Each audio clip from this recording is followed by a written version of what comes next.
Bueno, muy buenas noches a todas y a todos. Muchas gracias por estar aquí, por uniros a esta llamada, a esta pequeña charla que vamos a hacer entre todos. Yo ahora vais a ver, mejor dicho, un poco en la presentación cómo las tengo estructurada, pero mi idea es intentar daros un poquito, siempre lo que intento es dar un poquito como de marco conceptual para que la gente entienda realmente cuál es la conexión que hay entre lo que ponemos en la boca muchas veces y realmente lo que sucede en nuestro cuerpo, ¿vale? Esto por un lado, este marco conceptual, luego una parte práctica y es qué podemos hacer, por ejemplo, a través de nuestra alimentación para mejorar, digamos, en este caso, la inflamación, ¿vale? Y después dejar un espacio también para que surjan todas las dudas y preguntas que podéis tener. Entonces, esto es lo que en esto va a consistir la sesión de hoy. Y lo único que os digo es que si queréis más información, también voy a dejar mis datos para que contactéis conmigo sin ningún problema y de esa forma, quien quiera profundizar un poco más, bienvenida lo puede hacer. Tal y como ha dicho Maricruz, soy una mamá de un niño que a los 2 años y medio le diagnosticaron retraso madurativo, no le encontraron nada más, sin embargo dijeron, bueno, pues entonces al saco roto del retraso madurativo, ¿no? Y dentro de ese saco roto, al final lo único que me dijeron fue, mira, con que lo tengas escolarizado y en terapia, fenomenal. Pero a mí se me hacía corto y desde ahí entonces empecé a indagar y a ver qué más podía hacer por mi niño, que es exactamente probablemente lo que hacen muchas de las mamás que están acá, y por lo tanto, desde ahí fue que comencé a hacer este camino en donde realmente hago un acompañamiento de hábitos saludables. La alimentación siendo un pilar fundamental, pero en realidad acompañado de los demás pilares por ser tan importantes, ¿vale? Voy a empezar a compartir pantalla y lo que voy a hacer es como pequeñas pausas para haceros preguntas o para que vosotros podáis intervenir con dudas. Y las dudas os voy a decir en ese momento si vale la pena contestarla ahí en ese momento o si la dejamos para el final, pero ya de alguna forma me la llevo en la recámara para que la tengamos. ¿Listo? Entonces, compartiendo aquí un poco de pantalla, lo primero que quería compartir con vosotros era cómo había sido este camino para mí, que un poco lo hemos hablado, ¿vale? Y el camino comenzó con había una vez. Este pequeñín que ven aquí es mi hijo Luca, ¿sí? Que nació, salió de la barriga a las 41 semanas y media a través de una cesárea porque no quería salir antes, ¿sí? Y digamos que inició su proceso. Para mí, cuando toda la vida me han preguntado, bueno, ¿y cómo fue el embarazo? ¿Y cómo fue el parto? ¿Y cómo fue su crecimiento? ¿Sí? Al principio, de alguna manera, como que lo normalizaba todo y pensaba, bueno, la verdad es que fue bien, o sea, el embarazo fue fantástico, yo no sufrí nada, trabajaba a tope, ¿sí? No me daba cuenta ni siquiera, mejor dicho, que tenía un niño en la barriga, por lo tanto me sentía, pero fantástica, porque decía, soy una superwoman que puede con todo y que estoy en el trabajo a tope, súper feliz, camino, hago deporte, hago de todo, sí, me voy hasta de fiesta y resulta que puedo con todo, ¿vale? Así veía yo en ese momento, digamos que el embarazo era un embarazo muy bueno. Luego, es cierto que no quería salir y por ahí a las 41 semanas el doctor me dijo, mira, si no sale, sí, para el jueves te lo trato de inducir. E intentó inducirme el parto natural, sin embargo, 2 bolsas de oxitocina no hicieron nada en mí, es más, me quedé dormida y en ese momento él me dijo, mira, yo creo que sería interesante que hiciéramos una cesárea porque resulta que aquí es cuando empieza a haber complicaciones y el niño empieza de pronto a tener alguna pérdida, ta. Y yo como en ese momento, digamos que no tenía ni idea de nada de lo que sea a día de hoy, pues yo dije, el médico es el que más sabe, ¿sí? Por lo tanto, si él me está recomendando esto, seguramente es lo que hay que hacer. Y entonces entré a un quirófano y me indujeron al niño a través de una cesárea. Cuando salió de la barriguita, me acuerdo que me dijo, ¿sí oíste eso? Y yo lo que oí fue como, muy, muy, muy bajito. Sí, yo dije, creo que sí. Y me dice, pues ese es tu hijo y ya. Perfecto. Cuando te hacen la prueba de ACPAR, daba 6/6, por lo tanto no había ningún problema por ahí. comencé a darle pecho. El niño era maravilloso porque no lloraba, ¿sí? Y además, ¿sí? Como que se dormía comiendo, pero como me decían, aliméntalo a demanda, pues yo, fantástico, lo alimentaba a demanda. Y el niño se quedaba dormido y ya está, y no pedía comida. A los 15 días, cuando fui a donde la pediatra, me dijo, este niño está muy bajo de peso, tu leche no le funciona, por lo tanto hay que empezarlo a alimentar complementariamente. ¿Tú quieres seguirle dando pecho? Y yo, claro que sí. Pues entonces tendremos que hacerlo complementario, pero le tienes que poner tú en el pecho y luego le tienes que dar la leche complementaria que te voy a dar. Empecé a darlo entonces leche complementaria, de alguna forma con ese sentimiento de culpa de que mi leche no servía, ¿sí? Y por otro lado, también con esa duda de si había sido porque yo me había dejado guiar por la iniciativa de a demanda, ¿sí? Y no había realmente como inducido un poco más al niño para que pudiera tomar. Pero bueno, comencé con ella. Después, como a los 6 meses, empecé a introducir alimentación como hemos introducido prácticamente todos los que tenemos hijos acá. Y por ahí a los 8 meses, alguien me dijo, ay, tú sabes que yo cuando pequeñita también tenía los mofletes, los cachetitos igual de rojos y como descaspados como los tenía Luca. Y yo digo, sí, no me digas, mío, sí. Y lo que resultó es que era alérgica a la leche, ¿sí? Y yo, de verdad, entonces me voy a donde la pediatra y le digo a la pediatra, oye, me han dicho que probablemente esto pueda ser una alergia a la leche. Y me dicen, no, esto es puro cuento, este es el típico cuento de las mamás que siempre se están inventando intolerancias o alergias, Me hizo las pruebas y resulta que era alérgico a la caseína y al huevo que hasta ese momento no lo había probado, ¿vale? ¿Qué pasó durante ese momento? Pues ya ahí empecé a darle una leche complementaria, pero sin caseína, y siguió su alimentación. A todas estas, como sabéis, desde los 3 meses, el plan de vacunación, al menos en Madrid, ¿sí? Empieza a ponerle, bueno, al mes ya le empieza a poner vacunas al niño, a los 3, a los 6, a los 9, a los 12 y ni deciros más, ¿vale?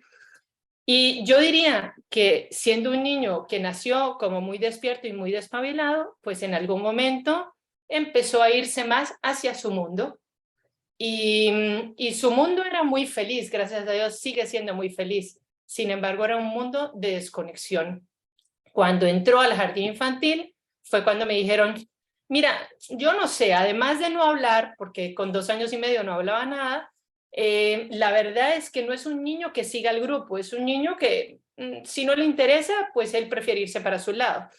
Y eran comportamientos que de alguna forma en ese momento eran normales. Sin embargo, bueno, empiezas a decir, ok, voy a llevarlo a todo lo que sea necesario para ver si hay algo adicional. Yo tampoco hablé hasta los 4 años, por lo tanto, digamos que podía ser normal también.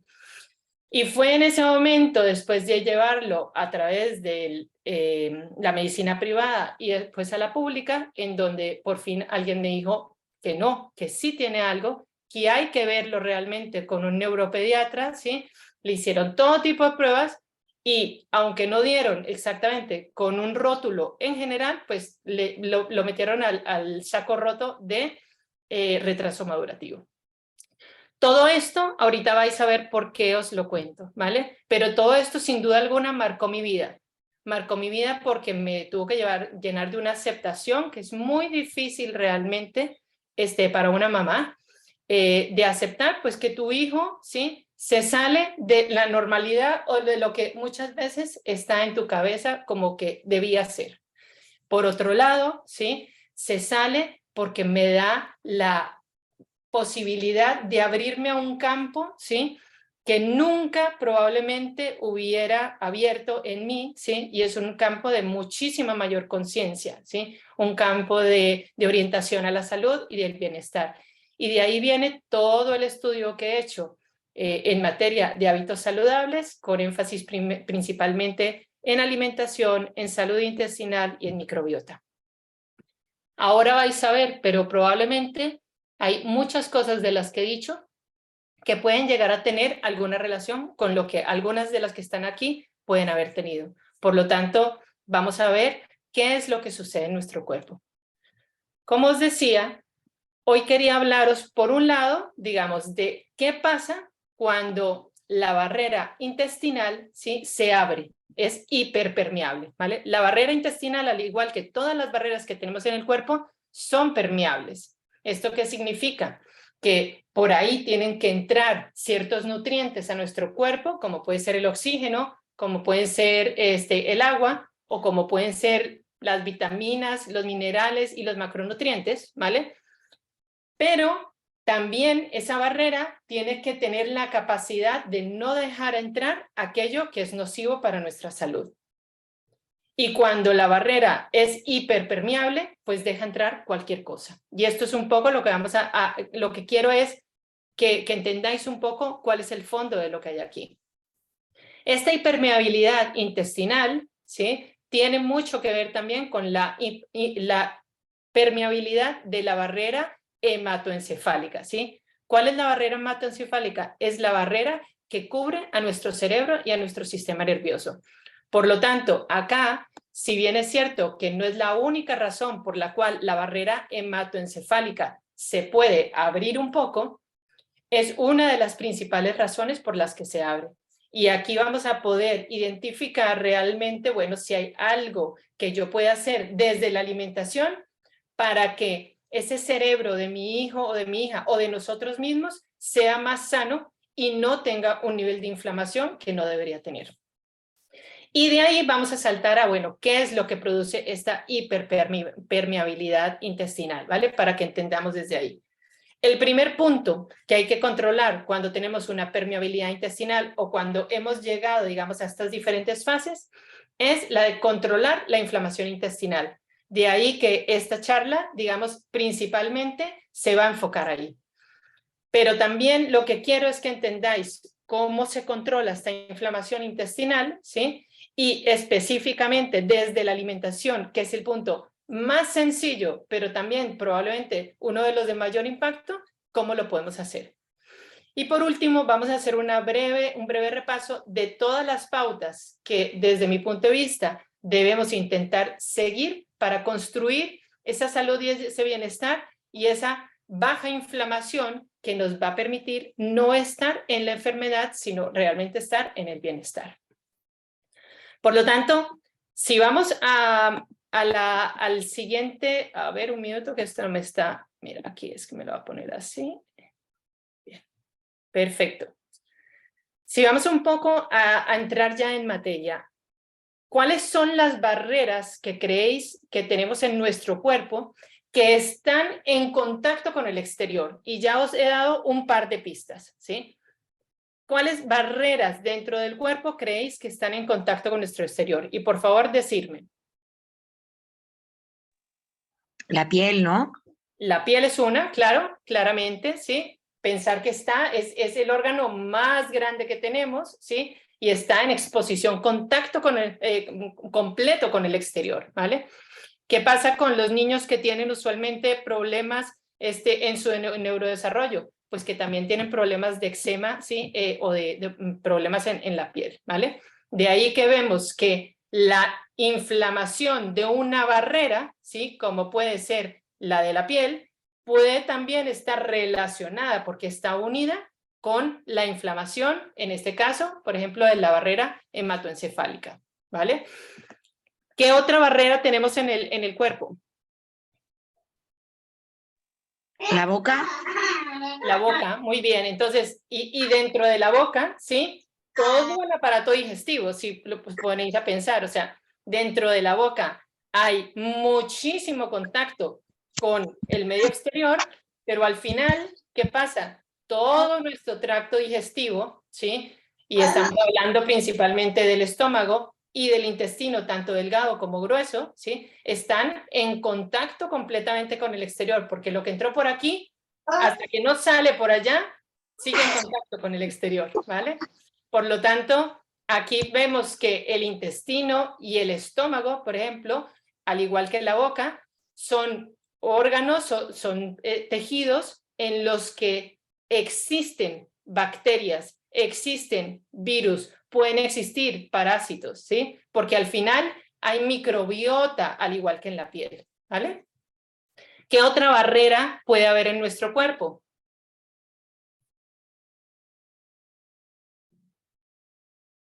Por ejemplo, ¿os ha pasado alguna vez que hayáis tenido alguna inflamación en los ojos? La inflamación en los ojos significa que ahí también ha podido haber contacto con el exterior, ¿sí? Hay una mucosa que intenta pelear contra ese virus, ¿sí? O bacteria que ha entrado en nuestro cuerpo, y si no la puede hacer, ¿qué hace? Se inflama, por eso se pone rojo, o por eso se pone como picho, le decimos en Colombia, sí, o sea, con lagañas y con todo, ¿vale? Por lo tanto, el ojo también, los ojos, mejor dicho, también. Y pensar que todo nuestro sistema, ¿sí?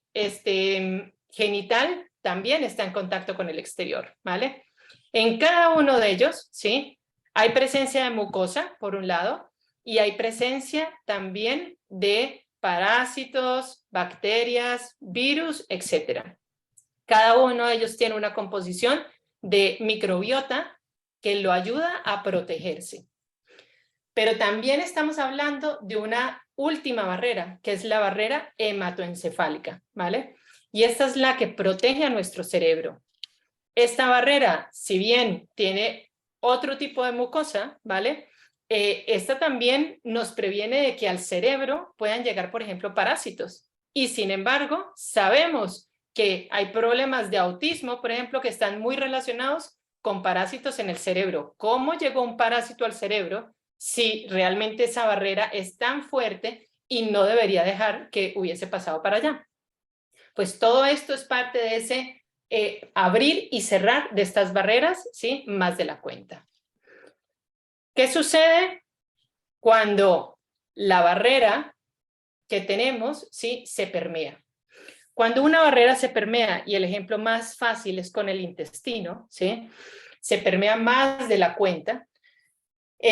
Lo que hace el organismo directamente es generar una inflamación. Así como cuando nos partimos un tobillo, se genera una inflamación, y esa inflamación lo que trata es de ayudar a que el área afectada, ¿sí? Sea reparada lo antes posible. De la misma manera pasa cuando entran factores externos, digamos, a este intestino, y hace que se permee, ¿vale? Y que se vuelva permeable. Por lo tanto, lo primero que se genera es una inflamación grandísima en él, en donde todo nuestro sistema inmunitario se vuelca a intentar apagarlo. Empezamos a apagarlo, por ejemplo, en el intestino a partir de la microbiota. Pero si la microbiota no puede, ¿sí? Luego lo empieza a reparar o a intentar detener nuestro sistema inmunológico innato, ¿vale? Y si este no puede, pues tiene que ir realmente, digamos, a los pesos pesados. Ahorita vamos a ver un poquito más de ello en detalle. Pero ¿qué pasa cuando esa inflamación no se puede, digamos, parar a tiempo?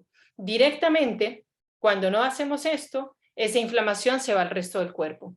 Una barrera permeable en el intestino hace que entren bichitos raros a nuestro cuerpo y empiece realmente como una batalla sin fin dentro del cuerpo para intentar apagar esas pequeñas inflamaciones que hay en todos lados.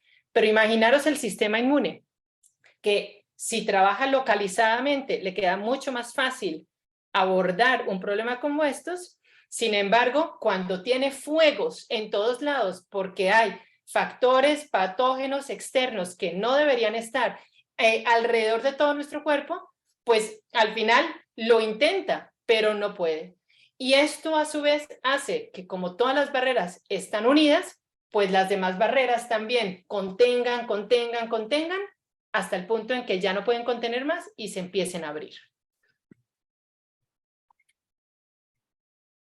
Pensar aquí, y vamos a hacer un breve resumen, ¿sí?, de qué pasa con nuestro sistema inmune. Fijaros, el sistema inmune y el intestino tienen una grandísima relación, y probablemente ya habéis oído, mejor dicho, que unos dicen el 60, otros dicen el 80, pero la gran parte de nuestro sistema inmune está basada en el intestino. Y resulta que el sistema inmune, que está compuesto por el sistema inmune innato y el adaptativo, ¿sí?, ellos tienen a un invitado especial, y ese invitado especial es la microbiota. La microbiota, que son un conjunto de bacterias y bichitos, ¿sí?, dentro de nuestro organismo, que viven, como hemos visto, en todas las mucosas que tenemos en el cuerpo, en estas barreras, digamos, que nos protegen contra el exterior, y ellos viven ahí. Y resulta que el sistema inmune dice, ¿será que los dejo vivir o no? Vale, pues los voy a dejar vivir porque al final es más el beneficio que recibo de ellos, ¿sí?, que lo que me quitan. Por ejemplo, ellos me ayudan a protegerme de todos estos posibles patógenos externos y además a un muy bajo coste, porque yo no tengo que invertir energía en que esto sea posible. Por lo tanto, digamos que adoptan a toda esta microbiota, que al final es mucho más grande que el número de las células que tenemos en el cuerpo, pero la adoptan, es parte de nosotros, o sea, tenemos un invitado muy grande en casa, pero lo invitamos a cambio de que nos proteja. Ahora, para que la microbiota nos permita proteger nuestro cuerpo, ¿sí?, tiene que estar equilibrada. Cuando esa microbiota empieza a desequilibrarse porque hay de pronto más presencia de microbiota, ¿sí?, patógena que de microbiota buena, entonces esa mucosa, ¿sí?, que es una de las cosas que más nos ayuda a mantener muy fuerte la microbiota, ¿sí?, empieza a debilitarse y empieza a debilitarse de forma tal que es mucho más fácil para que todos estos patógenos empiecen a pegarse directamente en la pared intestinal y al pegarse, esto impide probablemente a que podamos inclusive sacar nutrientes de la comida que absorbemos, ¿no? Esto entre muchas otras cosas, pero empieza a pegarse, se pega, hace hueco, hace hueco, hace hueco, separa a estas células que nos protegen, que siempre están muy pegaditas y solo dejan pasar las cosas buenas, las separan hasta el punto en que empieza a entrar todo nuestro cuerpo. ¿Qué pasa cuando esa microbiota efectivamente no puede hacer su trabajo de inmunidad, digamos, que hace el cuerpo? Ahí ya el sistema inmunitario manda su primera línea de defensa, que es, como os contaba, el sistema inmunitario innato. Y su labor principal es generar inflamación para lograr atacar y de alguna forma retener o neutralizar, digamos, al enemigo. ¿Qué pasa cuando el sistema innato no puede con ese enemigo? ¿Sí?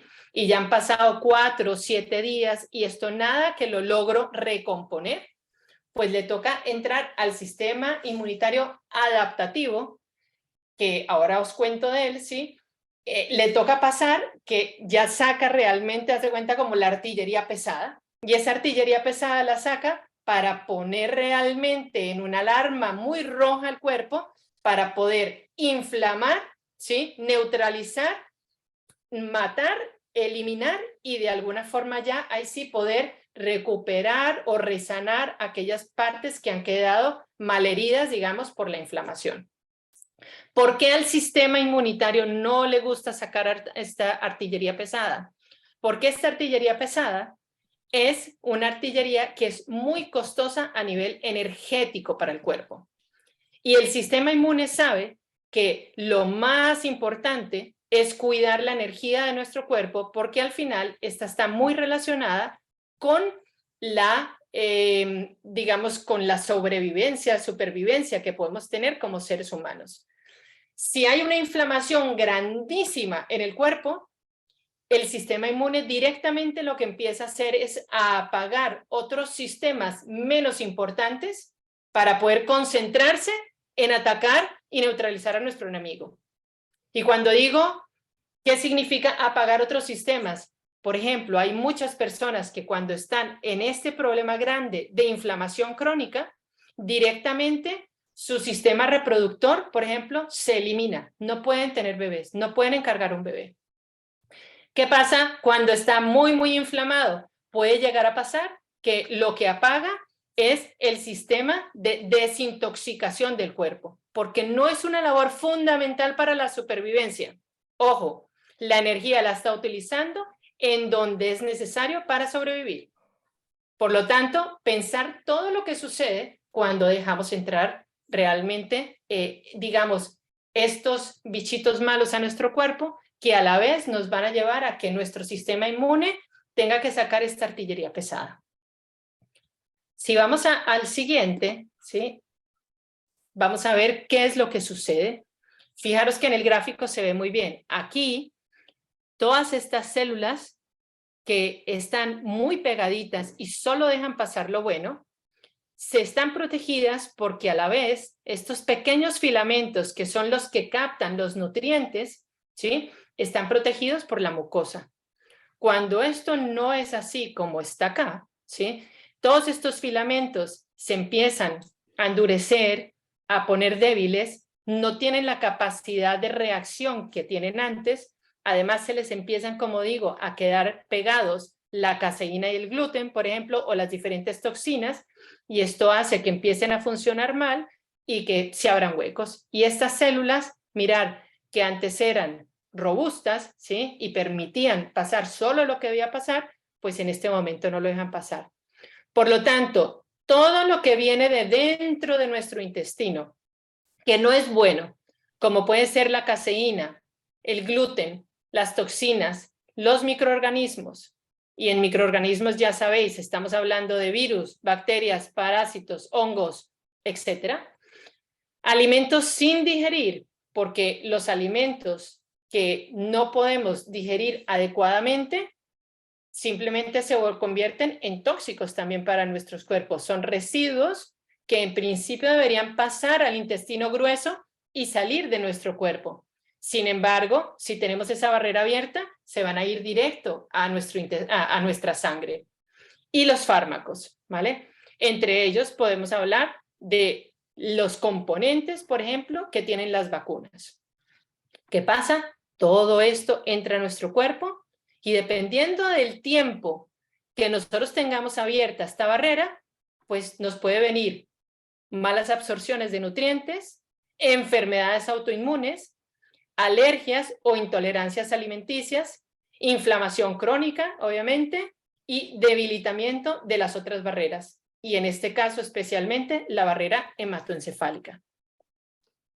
Esto implica que cuando tenemos este debilitamiento de la barrera hematoencefálica, no solo esto que vemos aquí, que es un intestino, ¿sí?, pasa en el intestino, sino que también puede llegar a pasar aquí arriba. Y por lo tanto, todas estas cositas que tenemos aquí también pueden llegar aquí arriba. Pensar que muchas veces los metales pesados en los niños, por ejemplo, con autismo, no solo estamos hablando de parásitos que muchas veces se encuentra que han subido a los cerebros, sino también los metales pesados o las toxinas en sí. Por lo tanto, ¿qué debemos tratar? Debemos intentar tener esta barrera intestinal lo más cerrada posible. Ahorita, si queréis, volvemos a ella, pero quiero simplemente hacer la conexión con la barrera. ¿Qué creéis que pasa si esto, sí, que sucede en el intestino, también sucede en la barrera hematoencefálica, que como os decía, es como una red nerviosa, sí, es la red que cubre a todas las venitas que tenemos alrededor de nuestro cerebro y que protegen, dejan pasar la glucosa para que el cerebro tenga energía, deja pasar el oxígeno, deja pasar el agua en la medida necesaria, pero no deja pasar todas estas cosas que hemos dicho acá, ¿vale? Por lo tanto, ¿qué pasa si esto se abre? ¿Qué creéis que pasa? Y pensemos en niños, pero pensemos también en adultos, porque a nosotros también nos pasa. Autismo. Autismo, este es muy claro, muy bien, ¿sí? Este es muy claro que es una de las cosas que puede llegar a pasar, ¿sí? ¿Qué otra cosa?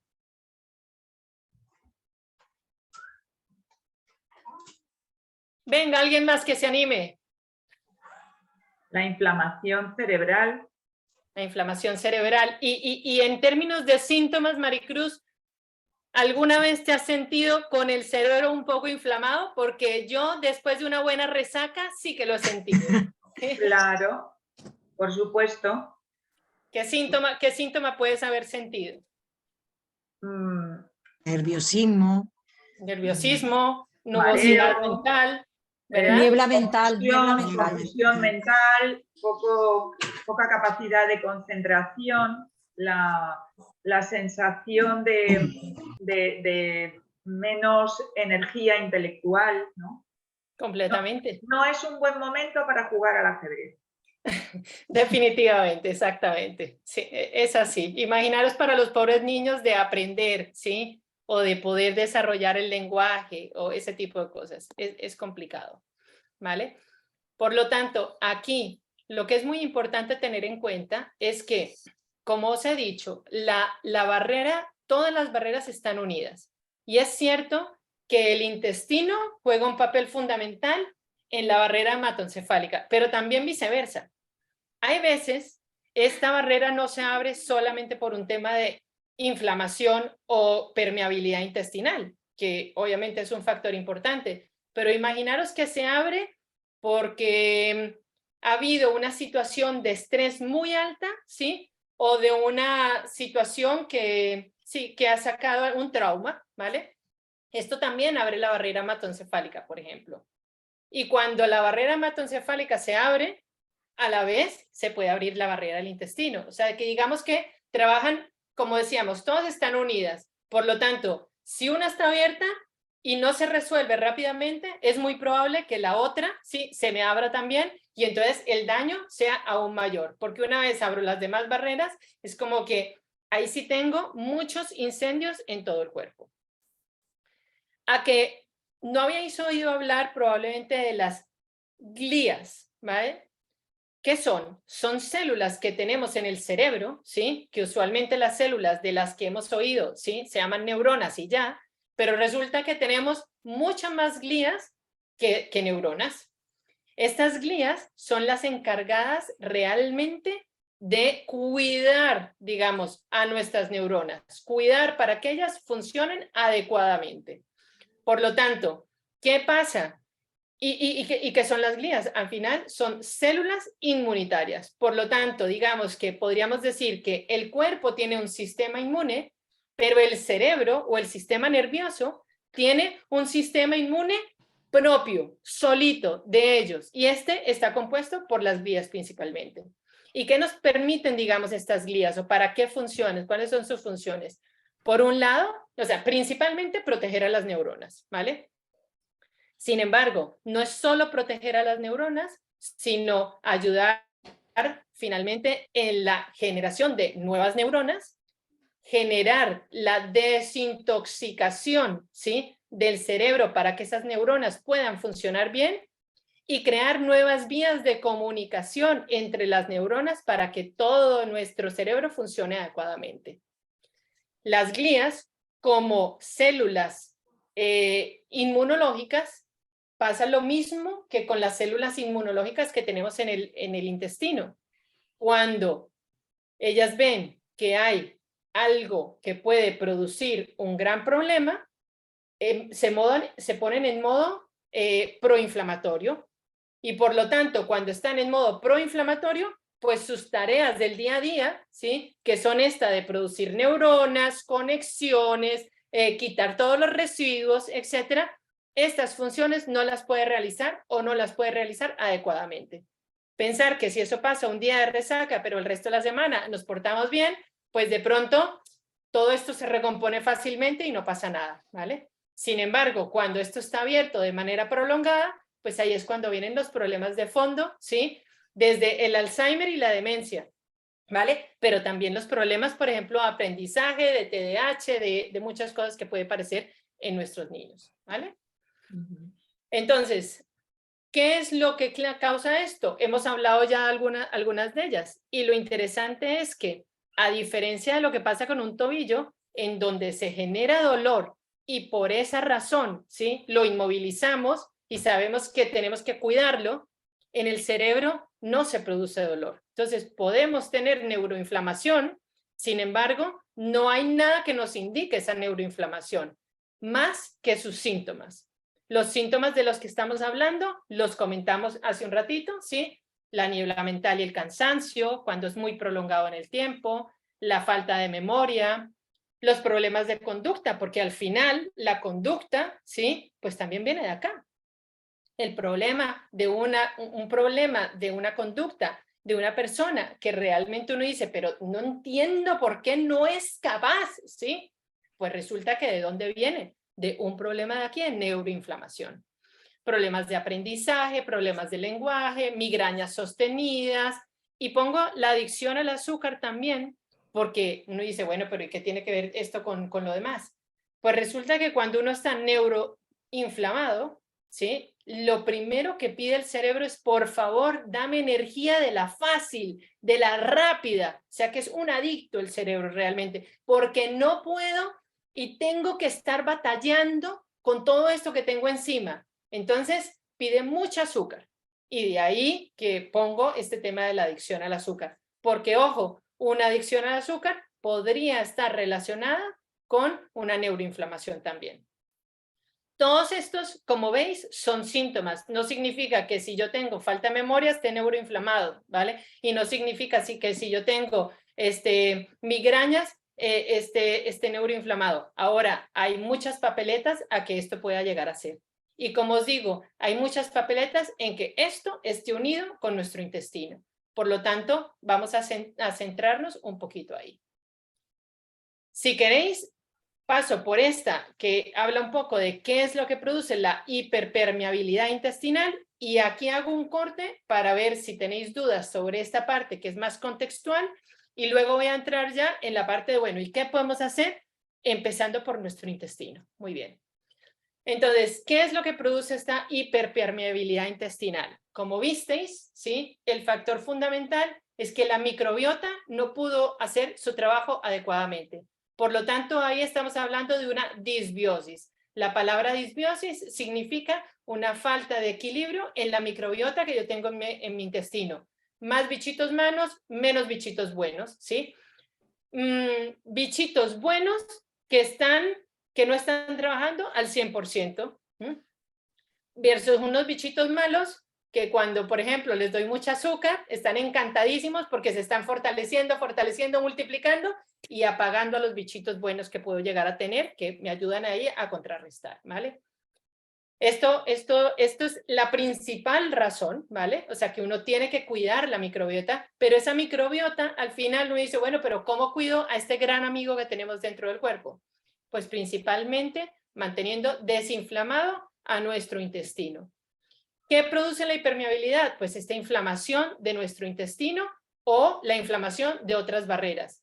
Una de las cosas que hacemos en consulta cuando una persona viene con este tipo de síntomas, lo primero es revisar realmente cómo están esas otras barreras que tenemos en el cuerpo que pueden estar dando fe de que hay una inflamación, ¿sí?, intestinal, aunque de pronto no se ve ahí.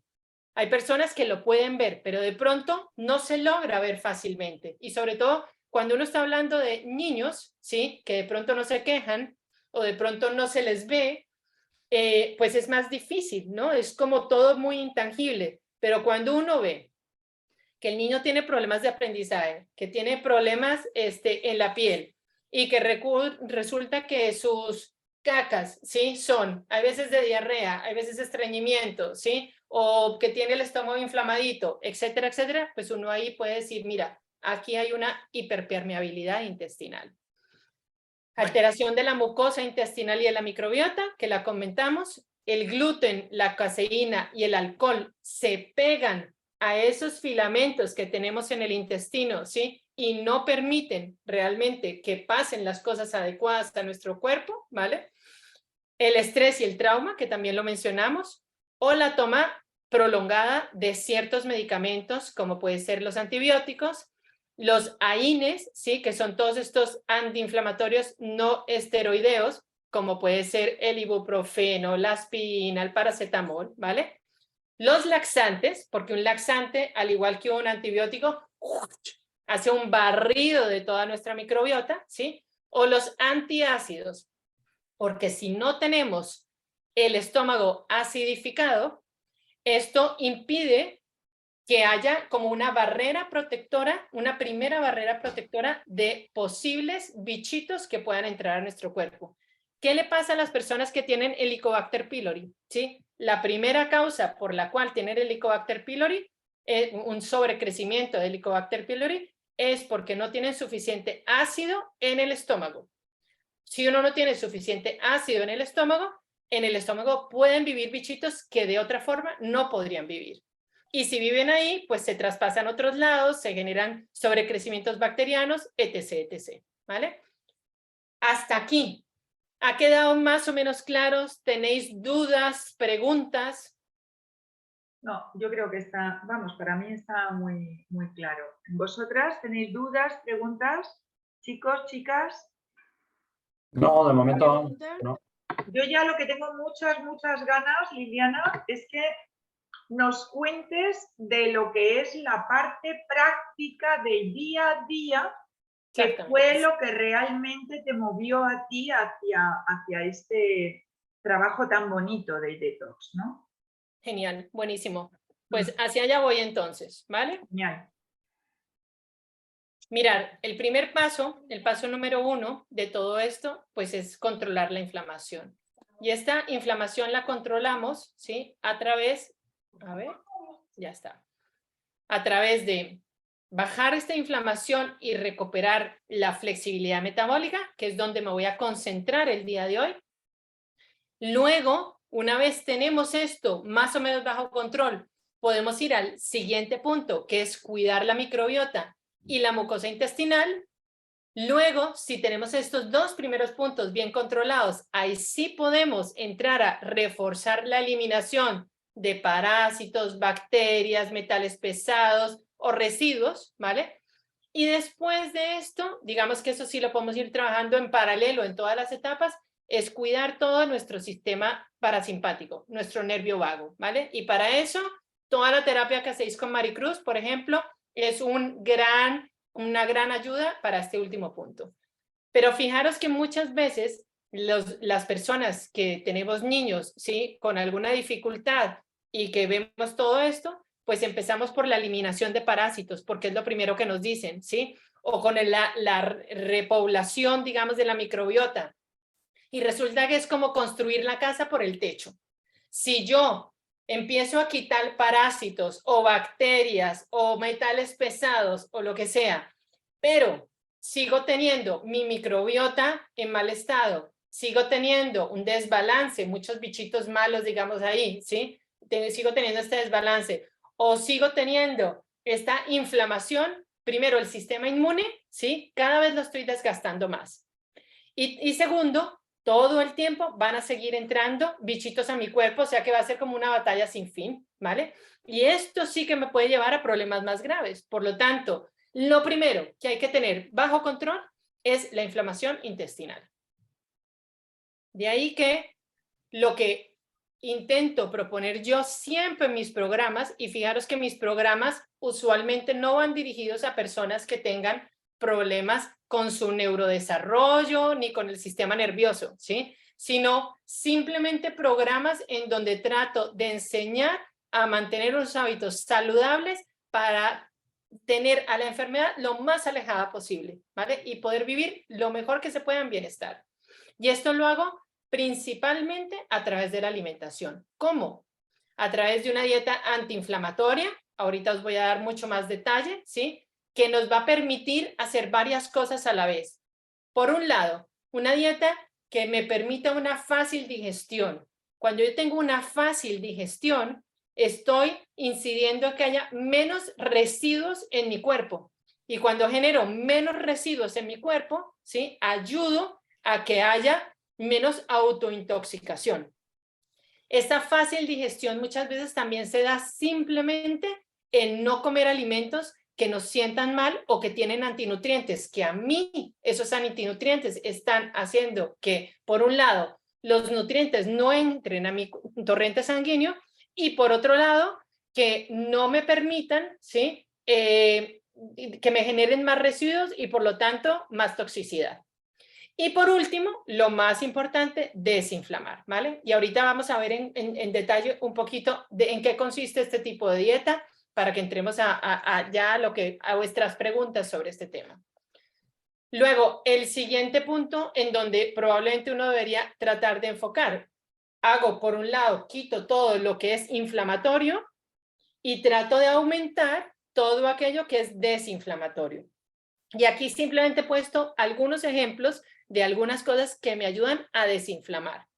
Claramente, tener los niveles adecuados de magnesio en el cuerpo.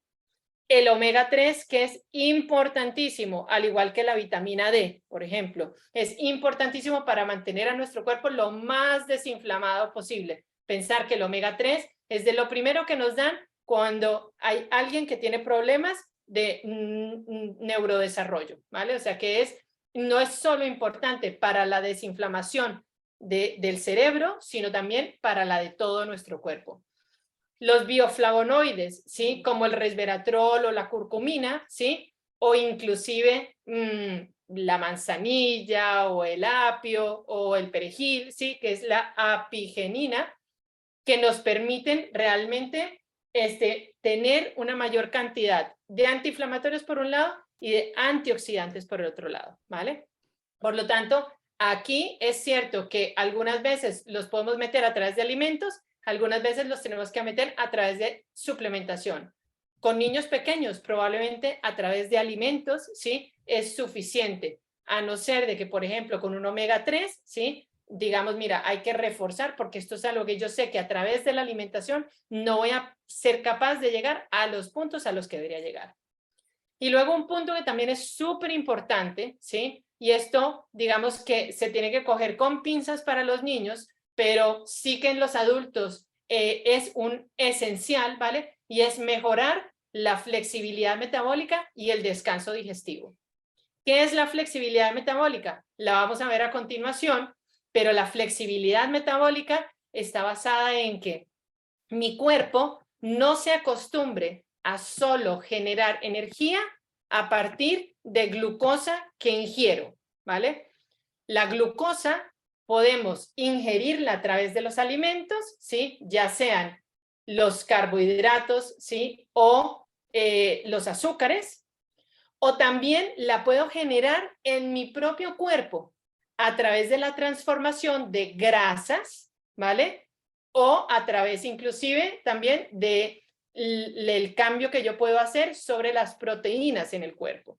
Por lo tanto, la flexibilidad metabólica la adquiero cuando mi cuerpo sabe, como un carro eléctrico de los de ahora, como como el mío, mejor dicho, que es como de los híbridos, ¿no? Sabe cuándo es más eficiente utilizar gasolina o cuándo es más eficiente utilizar el motor eléctrico, ¿vale? Y tiene la capacidad de hacer ese cambio. Pero a día de hoy, por el tipo de alimentación que tenemos, no tenemos esa capacidad usualmente. Y luego el descanso digestivo, que sí es súper importante en caso de los niños, por ejemplo, porque el descanso digestivo es el que va a permitir que el cuerpo por la noche pueda hacer los procesos de reparación, ¿sí? Y de desinflamación que se requieren para tener una buena salud. Voy a empezar por este último, ¿sí? Porque yo creo que es donde usualmente no ponemos el énfasis, ¿vale? No es solo lo que comemos, sino cuándo lo comemos y cómo lo comemos. Y ahí creo que se requiere un cambio de conducta muy importante. Los ayunos intermitentes, que probablemente todos habéis oído hablar mucho, ¿sí? Se han puesto de moda porque al final a dónde van es a esto, a la flexibilidad metabólica, ¿vale? A generar flexibilidad metabólica, a ayudarle al cuerpo a que sepa generar energía de una manera más eficiente. Pero además, porque si yo logro realmente cuidar mucho este tema de flexibilidad metabólica y descanso digestivo, yo realmente voy a poder hacer uso muchas veces de elementos en el cuerpo que no me están funcionando bien y que más bien los destruyo para poder construir elementos que me pueden funcionar mucho mejor. Aquí, por ejemplo, os estoy hablando de células. El cuerpo tiene la capacidad, ¿sí? Por ejemplo, de tomar moléculas de proteínas que podemos tener usualmente en las articulaciones y nos duelen entonces, ¿sí? Que las tenemos ahí como escondidas y sin hacer mucho trabajo, porque son moléculas prácticamente, células que están prácticamente muertas, ¿sí? Las agarra, las descompone, ¿sí? Coge de ahí lo que es importante y produce nuevas células que puedan hacerse el trabajo mucho mejor, ¿vale? Y esto es exactamente lo que podrías haber escuchado alguna vez, que se llama autofagia, ¿vale? Pero esto solo se puede hacer si le damos descanso a nuestro cuerpo, si permitimos que el cuerpo vaya un punto más allá. El hecho de cuántas veces como al día, ¿sí? Es de suprema importancia. Y aquí hay un gran paradigma que ha cambiado y que tenemos que entender que necesitamos adaptarlo. Durante mucho tiempo se nos estuvo diciendo que lo importante era comer 5 veces al día, porque si no el cuerpo no iba a tener energía para. Y resulta que obviamente si tu dieta está basada en carbohidratos, probablemente vas a necesitar comer 5 veces al día o 8 veces al día. Pero cuando tu dieta no está basada solo en carbohidratos o principalmente en carbohidratos, pues tú puedes tomar 3 comidas al día, 2 comidas al día o inclusive una comida al día y esto te va a ayudar. En el caso de los niños, no os estoy invitando a que le quitéis las meriendas y las cosas, pero sí a que cuidéis muchísimo realmente que esas ingestas no sean tan basadas en carbohidratos. ¿Por qué? Porque eso es lo que hace que haya un pico de insulina que luego esté pidiendo a las 2 horas otra vez comida y otra vez comida y otra vez comida. Por lo tanto, a la pregunta de cómo desayunamos, ¿sí? Tenemos que tenerle una buena respuesta. La alimentación de nuestros hijos en el desayuno en ellos y en nosotros. Es clave para que el resto del día lo podamos plantear de una mejor forma a nivel energética. Estamos hablando que si uno hace un desayuno basado en proteínas y en grasas principalmente, claro que le puedes meter un poco de carbohidrato, pero que el principal que hay en tu plato sea proteína y grasas, esto te va a permitir tener energía suficiente para llegar 4 horas más tarde, 5 horas más tarde, sin problema. Quizás es un niño, como están gastando energía todo el tiempo, especialmente estos niños que tienen la cabeza todo el tiempo a tope, ¿sí? Pues necesitamos darle antes comida. Pero la comida para el cerebro principal, ¿sí? Es la grasa. Grasas saludables, claramente, ¿vale? O sea que tenemos que tener mucho cuidado realmente con esa comida que le estamos dando a los cerebros de nuestros hijitos. ¿A qué hora cenamos? Hay veces me dicen madres, no, pues es que mira, para que los niños puedan cenar con su papá y poder vernos y nosotros que llegamos tarde del trabajo, pues entonces las cenas a las 9 de la noche y después se acuestan a dormir. Pues yo digo, mira, entiendo el punto, pero siento decirte que no le estás haciendo ningún favor a tu hijito, ¿vale? ¿Por qué? Porque que el niño no duerma lo suficiente y que se vaya con el estómago lleno, ¿sí? Está haciendo que continúe su digestión durante la noche y por lo tanto que el cuerpo no tenga espacio para reparar. Y es muy importante cuidar tanto el hábito del sueño como el hábito de la comida por la noche. Por lo tanto, es preferible que hagan una comida, ¿sí? Más grande de pronto a las 6 de la tarde y luego que con papá y mamá se tomen una infusión, se tomen un yogurcito, ¿sí? Algo por el estilo, algo que permita compartir, pero que no sea lo que me va a hacer que yo me vaya con el estómago lleno, ¿sí? Me duerma tarde y por lo tanto no repare nunca. Cuando como de más, también, cuando estoy hablando comer de más, estoy diciendo que muchas veces los niños por la mañana nos dicen, es que no tengo hambre, ¿sí? Y no les hacemos caso. ¿Por qué? Porque decimos, ¿cómo se van a ir al colegio sin comer? ¿Sí? Y la verdad es que efectivamente tenemos que ver muy bien cómo lo podemos manejar, ¿vale? Pero si un niño no tiene hambre a la hora de despertarse, pensar que cuando nosotros estamos bien regulados, muchas veces no tenemos hambre recién nos levantamos. ¿Y por qué no tenemos hambre? Porque es que en ese momento es un momento crítico para que el cuerpo esté enfocado en señalizar al cortisol para que salga y nos dé vida y nos dé actividad durante el día. Y marque lo que es el día y desmarque lo que es la noche. Entonces, muchas veces a esa hora, ¿sí? No tenemos hambre. Sin embargo, por rutinas, por lo que sea, pues hay veces desayunamos a esa hora. Y si tiene que ser así, tiene que ser así. Pero si lo podéis modificar de alguna manera, mandando ese desayuno fuerte, más bien para que se lo tomen a media mañana, pues mirar a ver si esa es la forma en que funciona para vosotros o para vuestros hijos o hijas. Muy bien. Las comidas, Liliana, es que cuando... Liliana, estamos ya en las 8 de la tarde. Entonces, te lo digo más que nada porque te vayas directamente al grano, porque Perfecto. luego tenemos el grupo online que tenemos que continuar. Entonces, Perfecto. ¿A qué horas es el grupo online para saber el tiempo? Y ya con esto mido yo qué sigo. ¿A qué horas tienes tu grupo online? A las 8. A las 8, Entonces, o sea, ya. Sí, Muy bien, perfecto. Te podemos dar un margen de tiempo, más que nada, pues que tú te organices para que vayamos directamente a lo más práctico, para que las mamás que tenemos hoy aquí, que tenemos con los niños, que lo puedan aplicar, que sea algo aplicable, ¿no? Perfecto. En el día a día. Entonces está este punto del que hablamos, que creo que es muy importante y que es algo en donde muchas veces no reparamos, y está la dieta antiinflamatoria. Realmente dentro de la dieta antiinflamatoria sabéis que lo que hay que quitar son cualquier tipo de procesados. ¿Y cómo no entran los procesados a nuestra vida? Si en el supermercado no los compramos, ¿vale? Porque si hay procesados en nuestro armario, digamos, o en nuestra nevera, pues es muy fácil que los niños caigan en los procesados. Por lo tanto, hay que empezar desde ahí, desde la compra y desde buscar sustitutos a ellos. Claramente hay que quitar, y esto está dentro de los procesados, las grasas trans o las grasas refinadas, los fritos y estas cosas.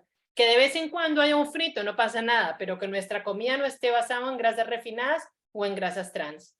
Los azúcares. El azúcar es un tema grandísimo, ¿vale? O sea, no me voy a meter aquí con él, pero creo que lo entendéis. Si tenemos grandes picos de insulina, así como hay picos, hay valles, y ese valle nos va a pedir más, ¿sí? Y entonces nos va a pedir comer más veces durante el día y más azúcar o carbohidratos.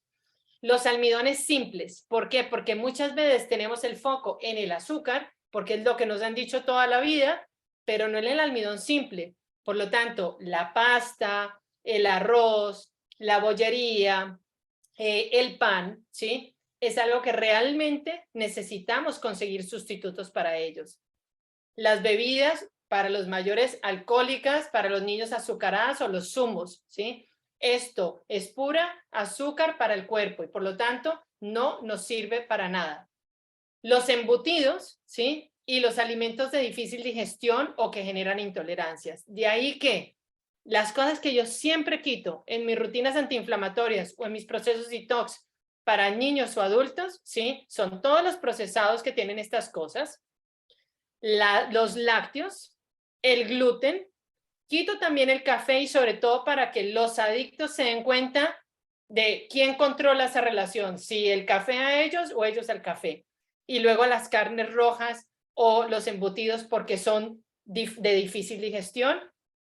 Y luego también pongo, digamos, en signo de interrogación todo lo que son los alimentos que son muy genéticamente modificados, como puede ser la soja o el maíz, ¿sí? Y también invito a la gente a que durante este tiempo quiten las solenáceas. ¿Por qué las solenáceas? Porque son verduras que tienen un tóxico que a muchas personas realmente les hace mal, ¿vale? Por lo tanto, si yo al retirarlo y después al volver a involucrarlo me doy cuenta que esto me sienta mal, pues ya sé que lo tomo muy limitadamente, ¿vale?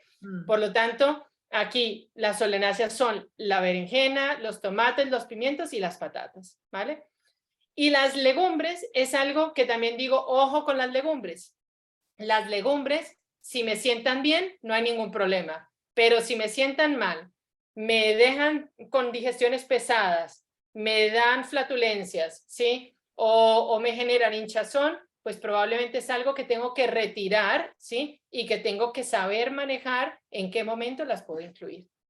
¿Y en dónde nos vamos a enfocar?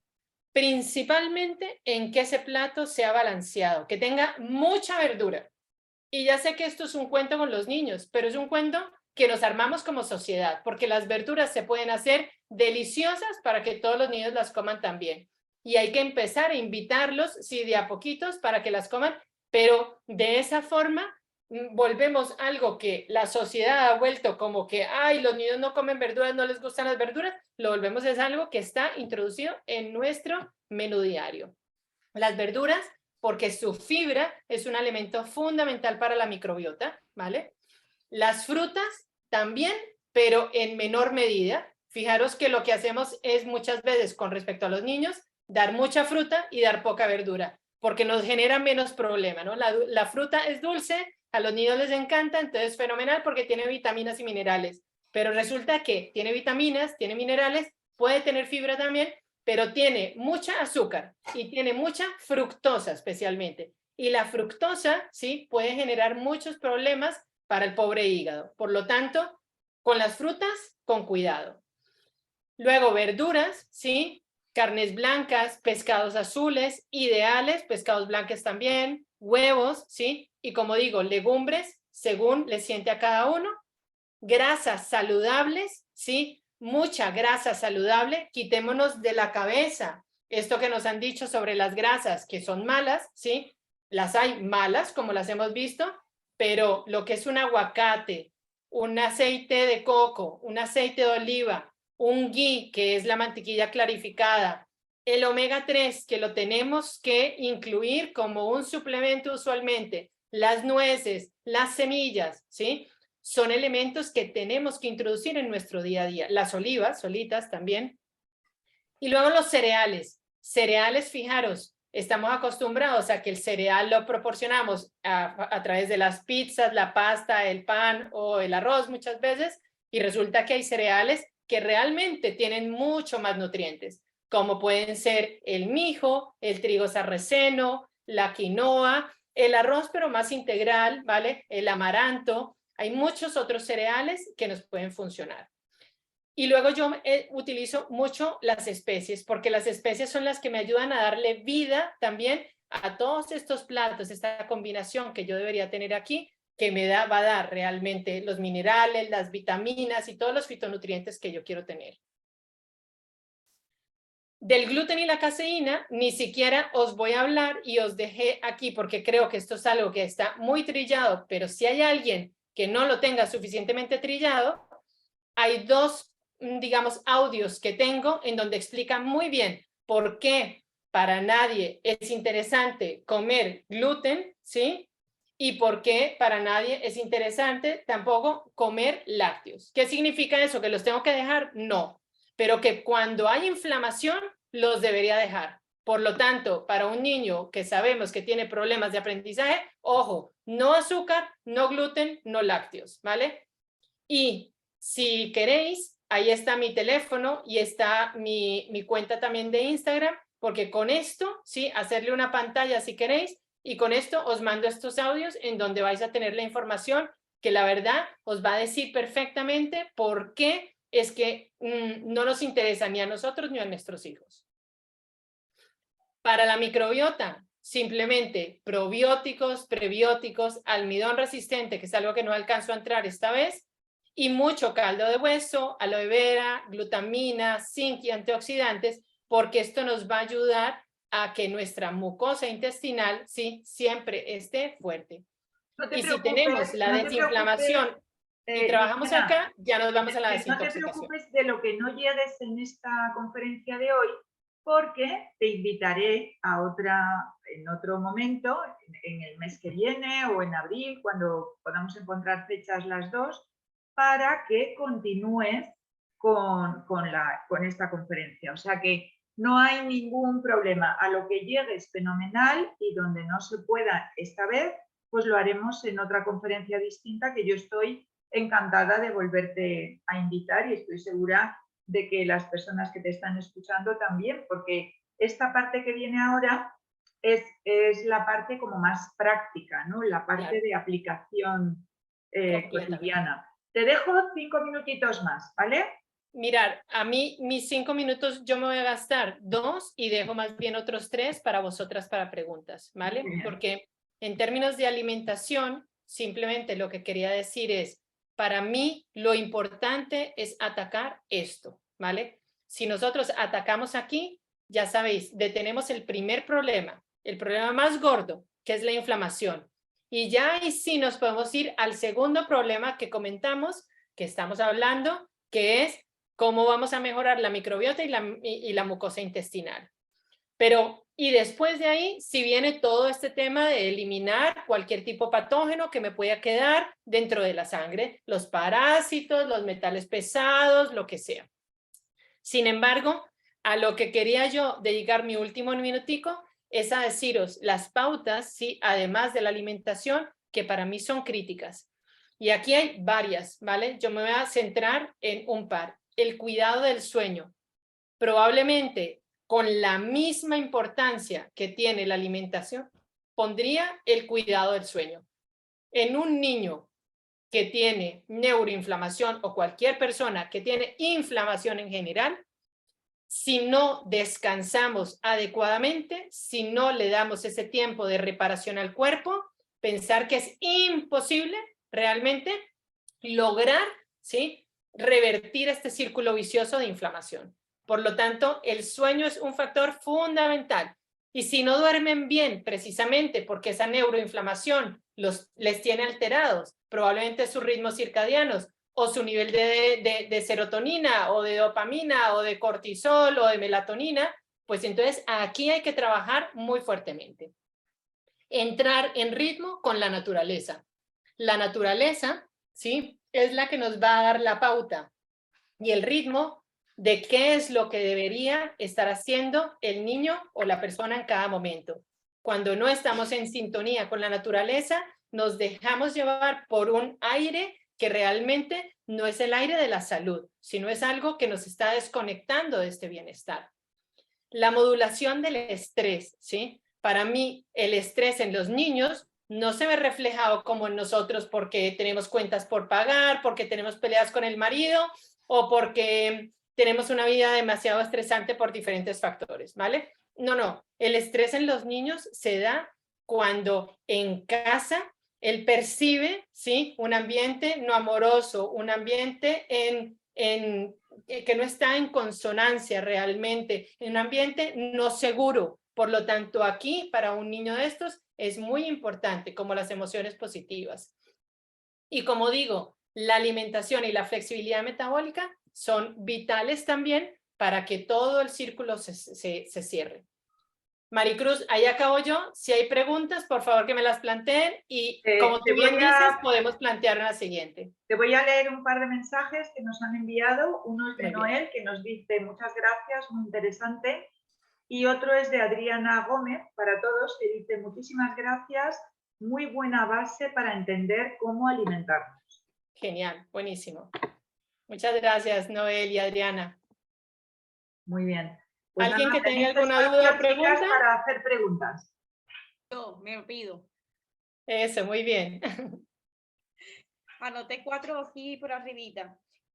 La primera es, ¿recomienda algún tipo de magnesio en especial o depende de cada organismo?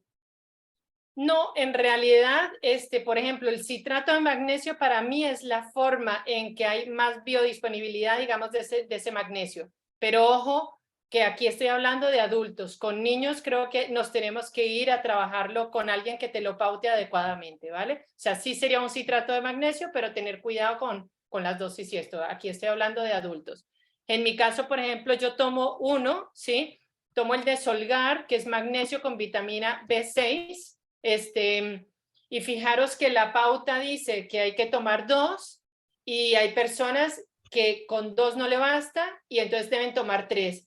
Si tú sientes que tomándote 3 no tienes síntomas estomacales que te molesten, te puedes ir perfectamente a 3, ¿vale? Pero yo, por ejemplo, con 1, esto me calma muchísimo y me hace dormir mucho más profundamente. Y además me regula también el sistema digestivo, por lo tanto, ahí me ayuda mucho el magnesio.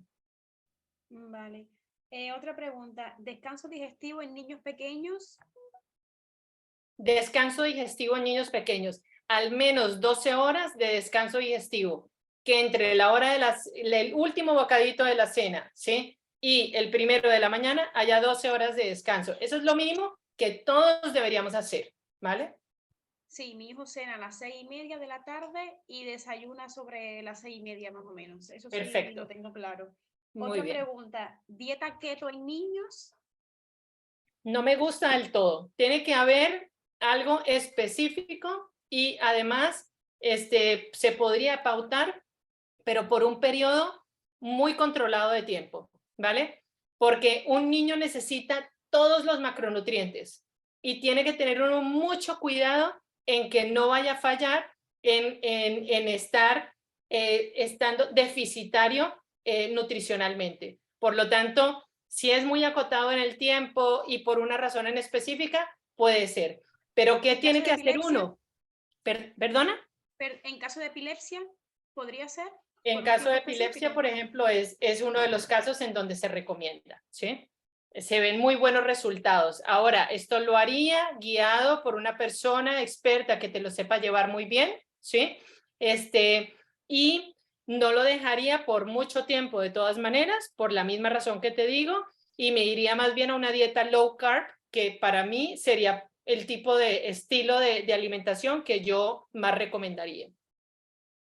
Y última pregunta, en caso de ácidos biliares altos en niños, ¿alguna pauta de alimentación o alguna suplementación que me pudieses decir? Cuando dices ácidos biliares en niños, ¿qué le pasa? ¿Le da gastritis, reflujo, este tipo de cosas? En un análisis de microbiota le ha salido, o sea, lo peor que le salió fue los ácidos biliares altos, muy altos. Ok. Y él tiene problemas estomacales de diarrea casi que constantes. Muy bien. Tendríamos que verlo en mucho más detalles, ¿sí? Pero muchas veces esto es simplemente, o sea, lo que hay que identificar bien es si es por falta de ácido, por un tema de falta de enzimas digestivas, ¿sí? O si realmente hay algún otro tema que haya, o más bien mucha acidez, ¿vale? Porque digamos que se puede dar falta de acidez o mucha acidez, pero la gran mayoría de veces es falta de acidez en el estómago. O una alergia alimentaria. El ¿O una pH qué? del estómago lo O tiene una bien. alergia alimentaria también esto podría estar causando. Podría estar causando, tienes toda la razón, Gemma. Por una alergia, Janet, también podría ser. Yo tengo una lista de alimentos. Sí, yo tengo siempre una lista de alimentos en mi hijo que son alergias no mediadas, que se llaman, que no, en sangre no se pueden medir, pero yo los tengo súper calados. Es dárselo y se desbarajusta. Te digo por si te sirve de consejo, que te apuntes los alimentos que le das normalmente y le producen más síntomas. Yo creo que lo de Hugo viene más bien por enzimas digestivas, porque fíjate que el pH del estómago y todo lo tiene bien. Ok. Bueno, ahí lo tienes que ver. Gracias a ti, Janet. Nada, un abrazo. Bueno, tenemos aquí mensajes de Iris para todos que dice: gracias, Liliana, excelente. Julio, ¿comer aloe vera, la planta? Te está preguntando. Muy bien, sí, o sea, tú puedes tomar como el gel que le sale a la planta, ¿vale? Y es muy, muy interesante. Haz de cuenta como algo que entra a todo el tracto digestivo y lo deja suavecito, le permite realmente como que la mucosa se recupere, ¿vale? Lo que hay que tener es en cuenta que ya sea comprado tipo en gel o que lo hagas tú mismo directo de la planta, tienes que buscar que no tenga aloína, porque la aloína es un poquito irritable para el sistema digestivo y esto puede hacer que no te siente bien. Entonces, si acaso me puedes contactar y te cuento cómo quitarle la aloína hacia aloe vera y que es de manera muy sencilla, o lo puedes ver inclusive por internet también, ¿vale? Muchas gracias. Con gusto. Y tenemos aquí de Carmelo Ruiz, que nos dice: muchas gracias, fantástico. Os tengo que dejar una conferencia muy interesante, enhorabuena. Gina nos dice: muchas gracias por la información tan valiosa. ¿Hay algún examen que se pueda hacer para saber si hay intestino permeable y o inflamación en el cerebro? Mirar, sí y no. O sea, yo creo que podéis hacerlo, pero estos son exámenes probablemente muy costosos, ¿vale? que además no te lo cubre la seguridad social usualmente. Por lo tanto, aquí no merece ni siquiera la pena probablemente invertir en ellos, o al menos así ha sido. Si te los pagan, claramente, maravillosos, ¿no? Pero si no, me parece que no vale la pena invertir en ellos. A no ser de que tú tengas grandes sospechas de que ese es el problema que hay que atacar, ¿vale? Y por lo tanto, lo que hay es que trabajar más bien desde los síntomas en ayudar a través de la alimentación a ver si más bien los síntomas remiten, ¿vale? Que creo que es la otra forma de hacerlo. Ok, muchas gracias. Nada, bonita. Muy bien. ¿Más preguntas, más dudas, chicas? Estáis a tiempo todavía. Hola, Hola. hola Liliana, Hola, ¿qué Inés. tal? Mira, una pregunta acerca de algo que hablaste al principio de la conferencia, hablaste de los eczemas. Mi hijo tiene eczemas, pero no los tiene todo el año, lo tiene principalmente cuando hace frío, luego le desaparecen. Si ese problema de permeabilidad intestinal es el causante o por la inflamación, ¿por qué solo se le produce cuando hay frío? Mira, Porque eso puede siempre me ha ser una llamado de las mucho la atención. causas. A mi hijo le pasa lo mismo, ¿vale? O sea, y diría que es que le da en general todo el año, pero se vuelve algo demasiado notorio, ¿sí? Cuando hay frío o cuando están en ese cambio de estación, ¿vale? O sea, ahí también hay otro momento ahí como crítico. Es la manera de reaccionar al final del cuerpo, ¿vale? Ante el frío, sobre todo los que estamos aquí en Madrid, esto es un frío reseco, ¿vale? Por lo tanto, reseca demasiado la piel, entonces es más fácil que salga. ¿Qué hago yo con mi hijo en estos momentos? ¿Sí? Usualmente, o trabajo con algo que tiene Soria Natural, que es un compus específico, mejor dicho, para piel, ¿vale? Que también te puedo dar el dato para tenerlo, y es como que lo tengo ahí para atajarlo a principios. Y por otro lado, aumento la cantidad de grasita, ¿sí? Saludable que come durante estas épocas, por lo menos para apoyar, ¿vale? Y son como las dos maneras. Ahora, hay muchas cosas que tienen que ver con la estacionalidad. Me encanta trabajar con las estaciones también. Pensar que en el invierno nos vayamos más con agua caliente, y el agua caliente lo que hace es deshidratar la piel, ¿sí? Entonces, terminar esa ducha, que es lo que yo intento decirle a mi hijo, hay veces lo cumple, hay veces no. Intento que termine la ducha con agua fría, es el mejor regalo realmente que le puedes hacer a tu piel para poder ayudarle con estas pieles. Muchas Hay gracias. que dejar, se tiene que dejar. Exactamente. Pero bueno, por lo menos que no sea caliente hirviendo, ¿sabes? Que esto sin duda alguna está deshidratando la piel. Y otra, un referente, mi hijo, por ejemplo, todas las analíticas le sale lo que es el magnesio, le sale perfecto, el calcio, la vitamina B12, todo eso. Entonces no sería necesario suplementar eso, ¿verdad? En principio no hay que suplementar. No, ahí solamente hay que ver, ¿sí? En algún momento si hay que hacer terapias de choque para algún tema en específico. Entonces yo te lo voy a decir, por ejemplo, en adultos, porque la suplementación de niños me parece súper delicada. Omega 3, de una, ¿sí? Melatonina, podría llegar a pensar en que podría ser algo que también le podría dar a un niño, ¿vale? De resto, me parece muy, muy delicado. Pero... Es que le ha pasado que lo han suplementado con B12 y se le ha acumulado. Ya, Y ¿sí desde ves? entonces me da miedo Claro. utilizar los suplementos. Sí, yo Prefiero creo hacerlo a que través de la alimentación. con un niño a través de la alimentación puedes atacar perfectamente estos temas, ¿sí? A no ser Y de que haya algo específico, ¿sí? la falta de hierro es lo único que no sé cómo arreglarlo. Porque Mira, lo que me yo manda, la falta lo que de me manda hierro, ese pediatra no me gusta, la verdad. Es un suplemento, pero tiene gluten, tiene lactosa, no. ahorita, Y, yo ahora estoy suplementando a mi hijo en hierro, ¿sí? Y le estoy suplementando con uno que es muy bueno, que se llama Floradix, ¿sí? Y hay un Floradix, hay uno que tiene gluten y hay otro que no tiene gluten, ¿vale? O sea que tienes que ver en Vale. esa marca cuál es el que no tiene gluten, y es maravilloso. Es como un zumo de frutas, ¿sí? Muy concentrado.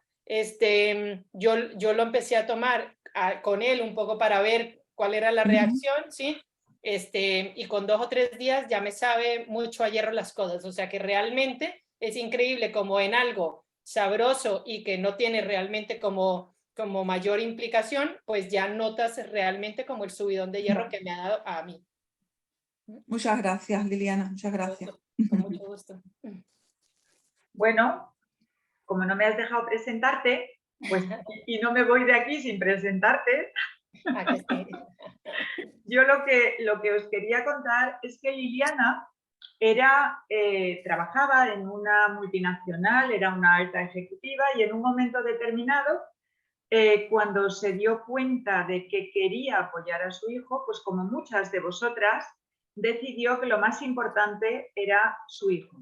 Y a raíz de eso dejó su trabajo, dejó sus importancias sociales y se dedicó a estudiar lo del coach en Estados Unidos y coach saludable, o sea, el health coach, ¿no?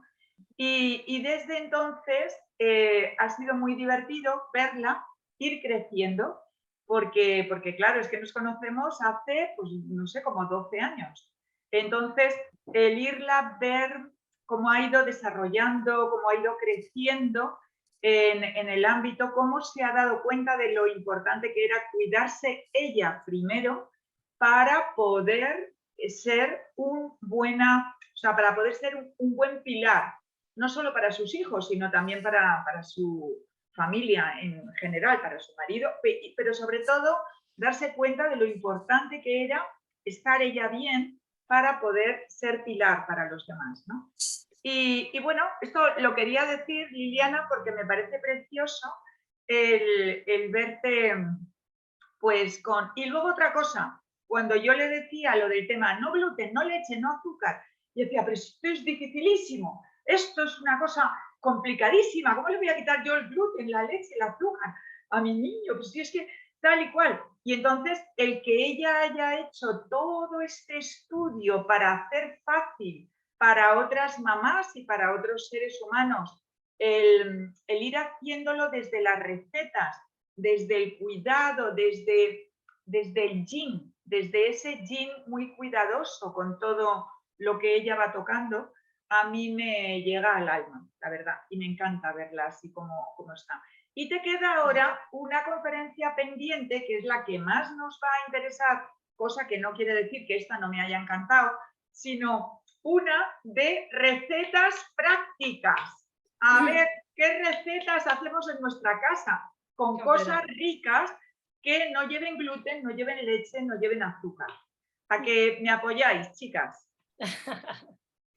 Bueno, Gina, por ejemplo, Gina ha participado en mis programas y una de las cosas que hacemos, ¿sí? Por ejemplo, en este último que hicimos, que fue una rutina antiinflamatoria, hicimos un batch cooking, ¿sí? Hicimos recetas durante toda una semana, desayuno, comida y cena, las que querían me seguían y las que no, pero por lo menos veían, mandábamos en un grupo de WhatsApp, yo mandaba las recetas que hacía para que con la misma foto se animaran y probaran nuevas cosas, y habían alimentos que la gente no incorpora, por ejemplo, en su día a día, como puede ser una remolacha, como puede ser una zanahoria cruda, ¿sí? O ese tipo de cosas.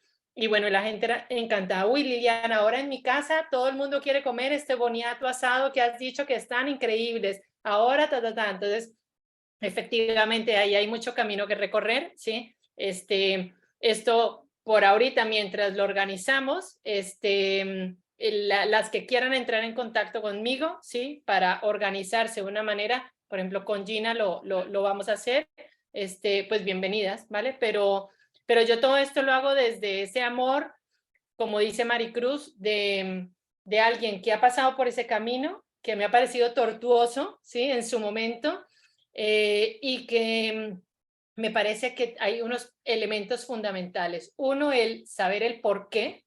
Esto para mí fue muy importante, porque decían no gluten, pero nadie te podía explicar por qué un no gluten, ¿sí? Y esto me daba rabia porque no me permitía como tener esa seguridad de no lo puedo dar, y de decírselo a mi marido para que él no le diera gluten cuando yo no le daba gluten, ¿sí?